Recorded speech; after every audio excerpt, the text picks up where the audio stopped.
नमस्कार। राजनीति, खेल, तकनीकी, बॉलीवुड से लेके जगत दुनिया का तमाम ताजा तरीन खबर देखने के लिए सब्सक्राइब करें दहाड़ न्यूज चैनल। नमस्कार, मैं कपिल देव सिंह। इस समय जैसा कि आपको पता है कि आगामी 2024 के लोकसभा का चुनाव अभी सभी के सर पर चढ़कर बोल रहा है और जैसा कि मानसून आप देख ही रहे हैं कि गर्म हो गया है और कहीं न कहीं ये चुनावी माहौल जो चल रहा है इसमें मानसून और भी गर्मा गया है।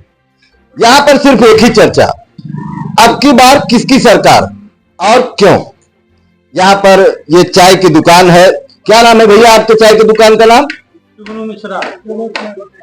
प्रमोद कुमार के नाम से ये चाय का दुकान है। यहाँ पर जो बेलवा बाजार है, ये जो आपका बेलवा मंडल भी बोला जाता है इसको, और ये मछली शहर लोकसभा मड़ियाहू विधानसभा के अंतर्गत आता है। और यहाँ पर कई लोग, यहाँ प्रबुद्ध जन, पढ़े लिखे और बुजुर्ग लोग बैठे हुए हैं। मैं ये जो है यहाँ पर कुछ ऐसे सवाल करूंगा, ये मछली शहर लोकसभा में है और ये मेरा जो मोटो मैंने आपको बताया कि अब की बार किसकी सरकार, आखिर क्यों। कुछ लोग हमारे साथ में बैठे हैं। हमारे एक चाचा जी यहाँ पर बैठे हैं। क्या नाम है सर आपका? सतीश यादव। कहाँ मकान पड़ता है आपका? बरौली। क्या लगता है सर कि इस चुनाव में अब की बार किसकी सरकार, आखिर क्यों? नहीं, आखिर क्यों मतलब अच्छा काम जो किया उसकी सरकार। किसकी सरकार? मोदी की सरकार।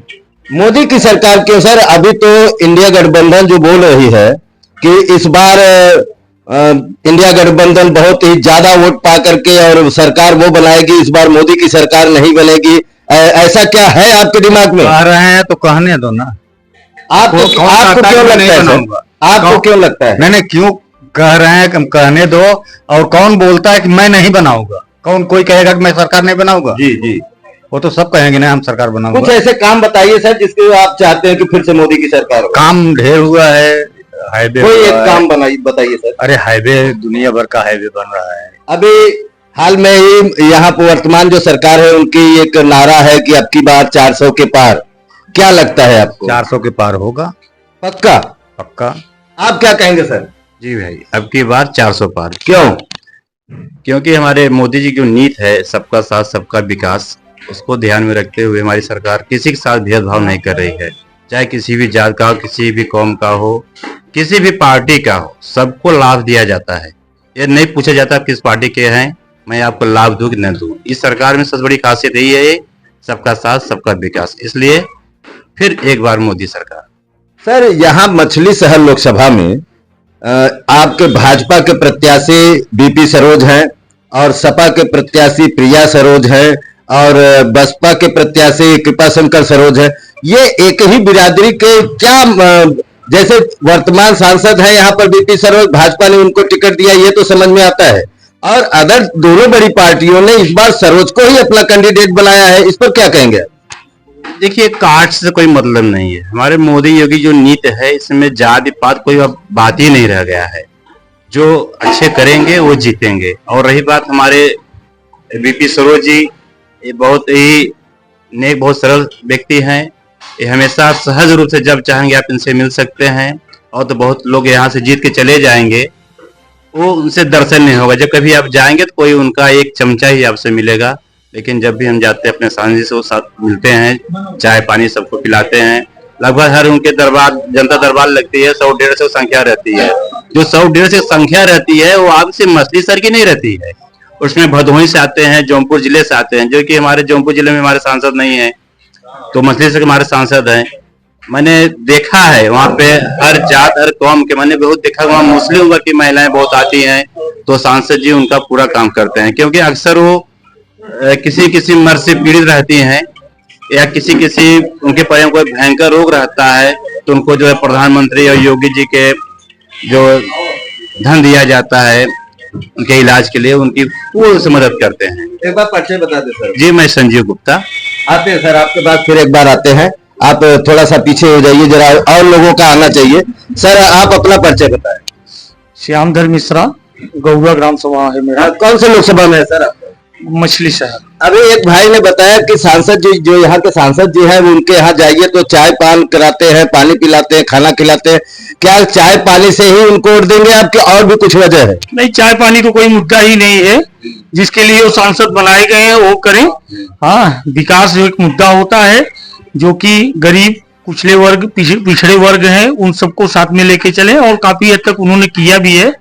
हाँ, अपने सांसद क्षेत्र में काम भी किए हैं और हम लोग काफी हद तक उनसे संतुष्ट हैं, कोई दिक्कत नहीं है। बाकी कभी उनके यहाँ जाने का या चाय पान करने का ऐसा कुछ हमें तो नहीं प्राप्त हुआ, क्योंकि हम बॉम्बे रहते हैं। बट हमारे बब्बू शर्मा, राधे श्याम उपाध्याय जी, ये लोग हैं, उनके साथ जुड़े हुए हैं। और ग्राम सभा में अगर किसी भी प्रकार से, जैसे बिजली, रास्ता, ये सब की किसी भी प्रकार की जरूरत पड़ी है तो हम लोग इनको सूचित किए हैं, तो इनके द्वारा जो है वहाँ बताया गया है और कार्य भी हुआ है।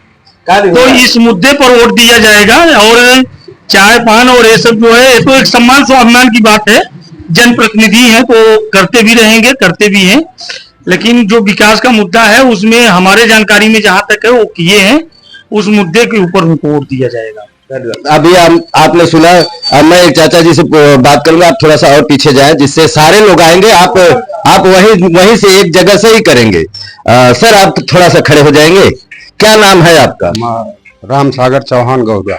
अच्छा, कौन से लोकसभा में आपका पड़ता है? मछली शहर लोकसभा। आपको क्या लगता है इस बार मोदी की सरकार बनेगी कि नहीं? हाँ, बनेगी। क्यों? अच्छा काम किए हैं, अच्छा नेक काम किए हैं, इसलिए बनेगी। अच्छा, यहाँ पर भाजपा के कैंडिडेट जो वर्तमान सांसद है बीपी सरीज, जो के उनको फिर से कैंडिडेट बनाया गया है, क्या लगता है आप वो इस बार जीत हासिल करेंगे? हमको तो संभव है, हासिल करेंगे। अच्छा, किस बेस पर आप कह रहे हैं? कोई काम उम किए हो आप? बहुत काम किए हैं। आपके लिए क्या किए? हमारे लिए, अरे गैस सिलेंडर दिए, चक्रोड बना, और राम जन्मभूमि का काम किए हैं। सबसे बड़ा मुद्दा तो वही था हमारे देश का, सबसे बड़ा। हाँ। और सर, हम आपके पास अभी आ रहे हैं, आप बैठ जाइए, आपके पास भी आ रहे हैं फिर से। अब हमारे साथ में एक और भाई साहब जुड़े हैं। भाई साहब, जरा आप खड़े होइए। क्या नाम है आपका? मनोज सरोज। कहाँ मकान पड़ता है? गौरा में। गौरा में पड़ता है। कौन सा लोकसभा है आपका? मछली शहर। अच्छा, ये बताइए इस बार किसकी सरकार बनेगी? बीजेपी की सरकार बनेगी। क्यों? क्योंकि इतना विकास हुआ है और हमारे देश को इतने ऊपर लेके गए हैं मोदी जी, इसके लिए।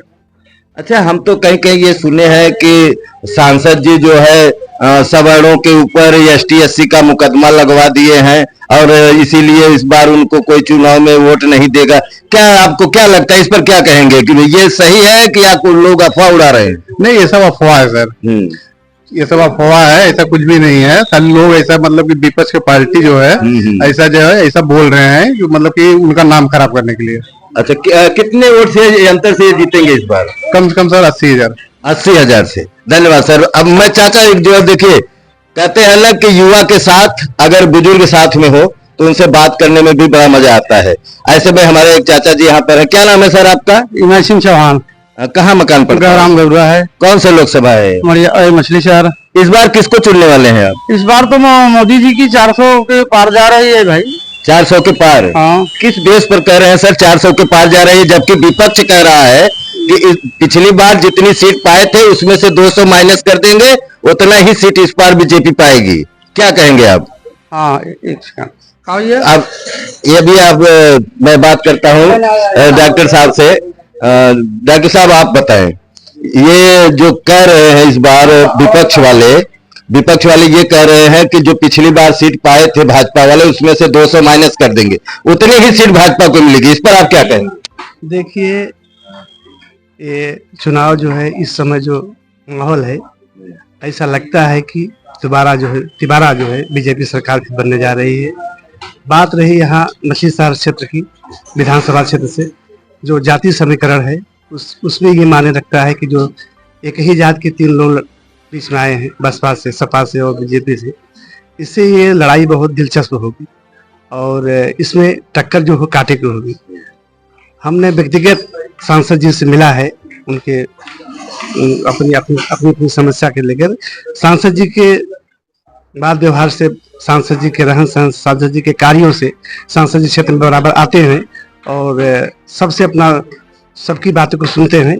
इससे लगता है कि इस बार फिर बीपी सरोज सरकार बनेगी। सर कहीं कहीं अगर जैसे मैं क्षेत्र में जाता हूँ तो वहाँ लोग ये कहते हैं कि 5 किलो राशन दे करके लोगों को जो है भिखारी बना रहे हैं मोदी जी, इस पर आप क्या कहेंगे? देखिए, राशन जो वास्तविक जिसको ये जरूरी लगता है कि नहीं आप राशन हमें जरूरी है, जो वास्तव में जो गरीब है उसके लिए बहुत बड़ी सहानुभूति है। और जो कुछ ऐसे लोग हैं जिनको राशन मिल रहा है उस राशन का उपयोग नहीं समझ रहे, वो अलग बात है। लेकिन जिसको वास्तविक जो गरीब है, जिसको 5 किलो राशन मिल रहा है, उसके लिए बहुत बड़ी राहत की बात है। कहते हैं सर कि जो बेरोजगारी बहुत ज्यादा बढ़ गई है और कहीं न कहीं चारों तरफ ये बड़ा बड़ा हल्ला होता है कि बेरोजगारी बढ़ गई है, महंगाई बढ़ गई है, आपको लगता है ऐसा हुआ है? देखिए, बेरोजगारी महंगाई जिस हिसाब से पॉपुलेशन है वो तो कुछ न कुछ बढ़ता ही रहेगा। रही बात ये सरकार की जो अपनी जो ये व्यवस्था है उसको कम करने के लिए प्रयास कर रही है सरकार, जितना हो सके उतना कर रहा है। धन्यवाद सर। अभी मैं आपके पास फिर से वापस आता हूँ। चाचा से मैं कुछ बातें रह गई थी तो मैं पूछ नहीं सका। सर आपने एक चीज कहा कि राम मंदिर इस बार बहुत बड़ा मुद्दा है, जबकि विपक्ष कह रहा है कि मंदिर बनवाने से भिखारी बढ़ते हैं, बेरोजगारी कम नहीं होती है। क्या कहेंगे आप इस पर? नहीं, ऐसा कुछ नहीं है। हमारे लोगों की धर्म आस्था की जो है व्यवस्था है और हम लोग बहुत खुश हैं इससे, और हम ही नहीं पूरा भारत खुश है राम मंदिर से। तो इस बार क्या होगा? इस बार 400 के पार। 400 के पार। हाँ, विपक्ष तो कह रहा है कि 100 रुपए के डीजल 400 के पार हो जाएगा, 100 रुपए का पेट्रोल 400 के पार हो जाएगा, 150 का दाल 400 के पार हो जाएगा। वो तो भाई बचपन में हम लोग कितने में देखते थे, आज कहाँ पहुंची है, ये तो सब उसी के ऊपर है ना, तो वो अलग बात है। लेकिन 400 के पार इसलिए जाएगी कि घर छोड़कर बाहर निकलिए, आप देखिए कुछ ना कुछ रेलवे है, रोड है, क्या है, वो पुल है, हर काम चालू तो ही है, तो बनाने में टाइम लगेगा ना, जब बनेगा तब उसके बाद। आप दीपक कब जलाए? केरोसिन का मिट्टी का तेल डाल करके दीपक कब का जलाए, याद है? बहुत दिन हो गया। याद है? याद है। अरे हमारे जमाने में जलता था। आपका जमाना कितने साल पहले? अरे हम 61 की पैदाइश है हमारी, अब वही आप समझ लीजिए। अब कब से आप दीपक नहीं अब जलाए? कम से कम हमारे अंदाज से 10 साल से ऊपर हो ही गया होगा। 10 साल केरोसिन, से? हाँ 10 साल के लगभग हो गया है केरोसिन बन गए। तो इस बार आपके मछली शहर से कौन निकल रहा है? निकलेंगे तो ये बीपी सरोज ही भाई, दूसरा कोई तो नहीं निकलेगा। प्रिया सरोज भी जो है पूर्व सांसद और वर्तमान विधायक तूफानी सरोज की लड़की हैं और सपा के वोट भी बहुत ज्यादा है। मछली शहर में कहा जाता है कि सपा की बहुत वोट है और प्रिया सरोज भी खड़ी है। उधर बसपा से कृपा शंकर सरोज जो कि IAS अधिकारी थे वो भी खड़े हैं। सॉरी, तो उस पर उन लोगों को वोट नहीं मिलेगा? मिलेगा। ये तो एक माहौल बना के लड़ाने के लिए जो है खड़ा कर दिए हैं विपक्ष वाले। हाँ। लेकिन ऐसा कुछ होगा नहीं। अच्छा। नहीं, बीपी सरोज एकदम सबकी दाव धरी की धरी धरी के धरी रह जाएगी। और इस बार बीपी सरोज जीत निकल जाएंगे, निकलेंगे। कितने वोट से जीतेंगे सर?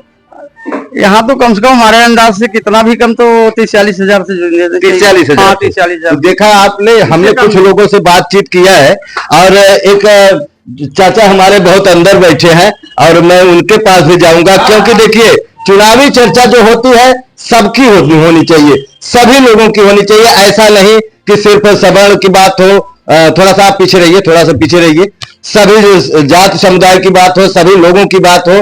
और अभी तक जहां मेरा सर्वे जो यहाँ पर बेलवा बाजार में चल रहा है, जो मछली शहर लोकसभा में बेलवा मंडल में आता है, काफी लोगों का रुझान जो है बीपी सरोज की तरफ बहुत तेजी से बढ़ रहा है। और मैं कुछ बात चाचा से पूछना चाहूंगा। चाचा पहले आप अपना परिचय बताएं। मेरा नाम महंकित शर्मा। कहाँ मकान पड़ता है? गौरा। कौन सा लोकसभा आपका पड़ेगा सर? मछली शहर। अच्छा ये बताइए कि जो वर्तमान में भाजपा के प्रत्याशी हैं बीपी सरोज, जो कि इसके पहले भी सांसद रहे, उसके बाद तूफानी सरोज जो पूर्व सांसद, उनकी लड़की प्रिया सरोज सपा से आई है और कृपा शंकर सरोज जो है बसपा से आए। ये तीनों सरोज बिरादरी से यहाँ पर मछली शहर लोकसभा में इनके जो है अध्यक्षों ने खड़ा कर दिया है। क्या मंशा है इनकी, जरा इसके बारे में बताएं। क्या लगता है यहाँ से कौन निकलेगा? अच्छा है कि बीपी सरोज जी तो हमारे वर्तमान सांसद इस समय है भी और प्रत्याशी भी है। जैसे तूफानी सरोज यहाँ से सांसद रह चुके हैं जी, और उनका भी क्रियाकलाप जनता देख चुकी है। यहाँ से जाने के बाद उन्होंने कराकर विधायक हुए तो सोचा कि अपनी पुत्री को दे दें, इसलिए उन्होंने जो है यहाँ किया। लेकिन बहुत वर्चस्व उनका नहीं रहेगा। बीपी सरोज हमारे जो है कर्मठ नेता है और सबकी सुनते हैं, जनता दरबार लगाते हैं और विकास को भी काम होगा। जी नहीं, जैसे विपक्ष कहती है कि राम मंदिर बनवा दिया उन्होंने तो भिखारियों की संख्या बढ़ा दिया, अरे भाई बेरोजगारी तो हमारे आप किया, हमारे लोग आस्था था सारा विश्व का, इसीलिए तमाम जो है हुआ झंझट हुआ, सारी व्यवस्था हुई। लोग यही कहते थे, यही एक मुद्दा रखते थे बीजेपी के सामने, जब भी बीजेपी की सरकार बनेगी मुसलमानों को यह करा देगी वह करा देगी। लेकिन जिस ढंग से, जिस शांति से, जिस ढंग से मंदिर बना, श्री राम जी की चिड़िया चहकी नहीं। तो इनका सत्ता सबसे अच्छा है, गुंडई नहीं है, सारी व्यवस्था है। इस बार मोदी सरकार 400 के पार जाएगी, हम लोग उनके साथ वोटिंग करेंगे। उन्होंने विकास किया है, हम लोग विकास के साथ हैं। सर जैसे अभी एक सूचना हमको सूत्रों से पता चला कि पिछली बार जब मोदी सरकार का एक नारा था कि अब की बार 300 के पार, तो 300 के पार आने के बाद उन्होंने सारे ऐतिहासिक काम किए। 370 हटाया, 3 तलाक खत्म किया, राम मंदिर का निर्माण, काशी विश्वनाथ कॉरिडोर का, महाकाल का, उज्जैन के, मतलब ऐसे ऐसे ऐतिहासिक काम किया किए हैं जिससे कि उनका 300 का पार वाला मामला तो सही हो गया। लेकिन अभी विपक्ष इस पर एक ये निशाना लगा रही है कि अब की बार अगर 400 के पार अगर बीजेपी जाएगी तो संविधान खतरे में। विपक्ष केवल इस फेर में है कि हम लोग गुंडई बंद है और हर जनता यह चाहती है कि हमें जो भी शाम को 10 रुपए हमको मिलता है खा के बच्चे सोए। इस सरकार में सबसे बड़ी प्राथमिकता यह है कि गुंडई नहीं है। हर आदमी कहीं भी, बहन बेटी या कोई भी कहीं भी जा सकता है, कहीं भी जा सकता है। और यह सरकार का नारा भी है सबका साथ सबका विकास। हमारी सरकार मोदी जी ने जो है एक महान पुरुष है और हमारे बीपी सांसद भी महान पुरुष हैं, जनता दरबार लगाते हैं। ये तो जिसे पक्ष विपक्ष है भाई, पक्ष विपक्ष वाले तो हल्ला करेंगे ही कि बीपी ने ये नहीं किया, वो नहीं किया, वो नहीं किया, ऐसे नहीं किया। लेकिन हमारी पार्टी इस बार फिर 400 के पार जाएगी और नरेंद्र मोदी की सरकार बनेगी। हमारे सांसद बीपी सरोज लाखों वोट से यहाँ से जीते। धन्यवाद सर।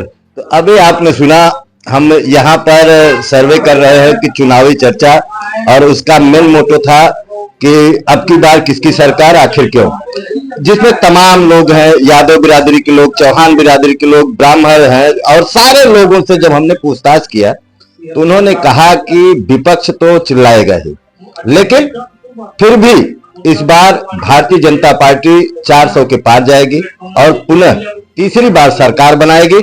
जब हमारे कुछ सवालात यहाँ के वर्तमान सांसद और यहाँ के इस समय के प्रत्याशी भाजपा के बीपी सरोज के बारे में जब हमने पूछा तो उन्होंने कहा कि वो जनता दरबार लगाते हैं, लोगों से मिलते हैं, और कुछ भाइयों ने तो ये भी कहा कि उनके यहाँ अगर पहुंच जाओ तो बड़ा ही सेवा भाव देते हैं। तो इन सारी चीजों को देखते हुए और उनके कार्यों को देखते हुए यहाँ पर 3-3 NH का निर्माण करवाना, जो कि सांसद बीपी सरोज की देन है, और तमाम ऐसे काम है जो मैं आपको बता नहीं पा रहा हूं क्योंकि बहुत लंबी खबर हो जाएगी। और ऐसे ही टुकड़ों में मैं आपको चुनावी चर्चा जो इस समय मछली शहर लोकसभा में चल रहा है उसको देते रहूंगा आपके पास।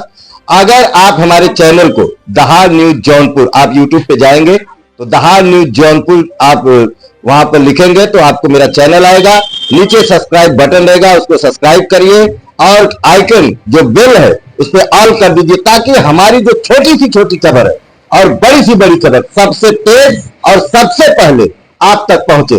जुड़े रहिए हमारे खबर से। धन्यवाद। जय हिंद, जय भारत।